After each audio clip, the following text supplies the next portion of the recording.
good evening to you. I mean, it's 23,000 or almost 23,000 voting stations across the country. We've seen some hotspots, but you could almost say, certainly mathematically, where we've seen disruptions, that's almost negligible, isn't it? Yeah, I mean, certainly once again, the election's been run pretty smoothly by the IEC.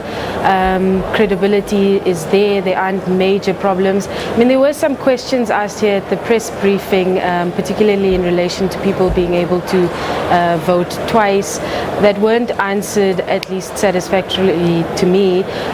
But I think in a general sense, once again, an election that seems to be going off in very credible fashion. Of course, we would expect at a time like this that there'd be communities who really can get the spotlight on their concerns and their issues, particularly those that feel that they have been ignored over the recent while.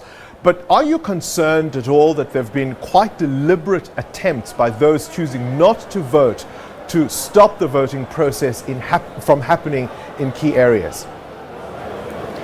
So certainly in the lead up to the elections, we saw a lot of protest action that seemed to be partly centered around,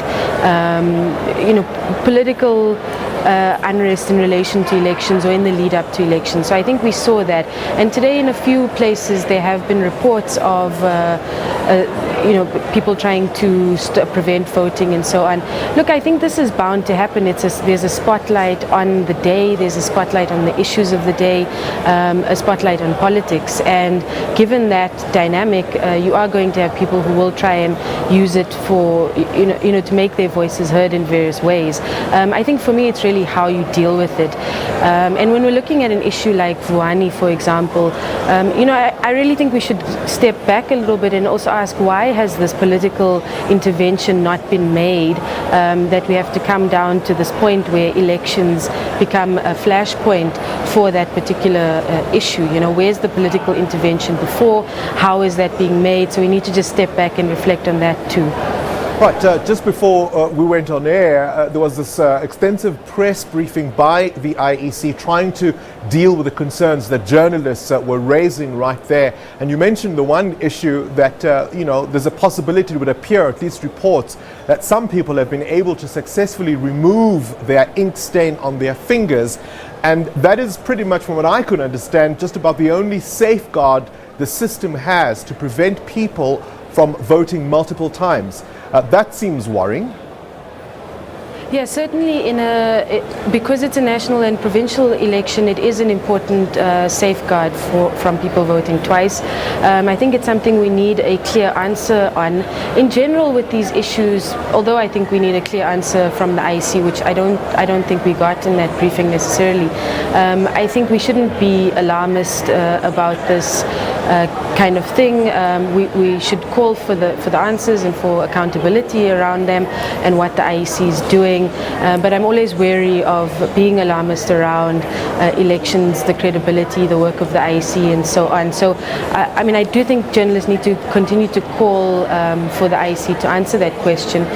Because it is a provincial and national election, people can go and vote at any station in their provinces, at least, if they want to still be involved in voting provincially. And that does mean that the voters' roll isn't necessarily set at each station. They'll have a voter's roll, but you can vote even if you're not in that voting station.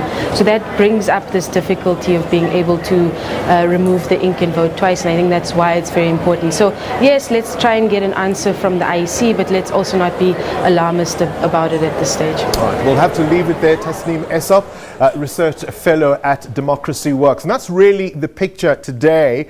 Some niggles in the system, as I was saying a little earlier on, some voting stations not able to open. There were complaints about particular stations running out of ballot papers, ballot boxes, and there was, of course, these reports, allegations, really suggestions that some people are able to remove their marks. But overall, nearly 23,000 polling stations were functioning. Statistically, you could argue that the few that couldn't are perhaps statistically negligible. We will bring you some more updates of what has happened throughout the day. Stay with us.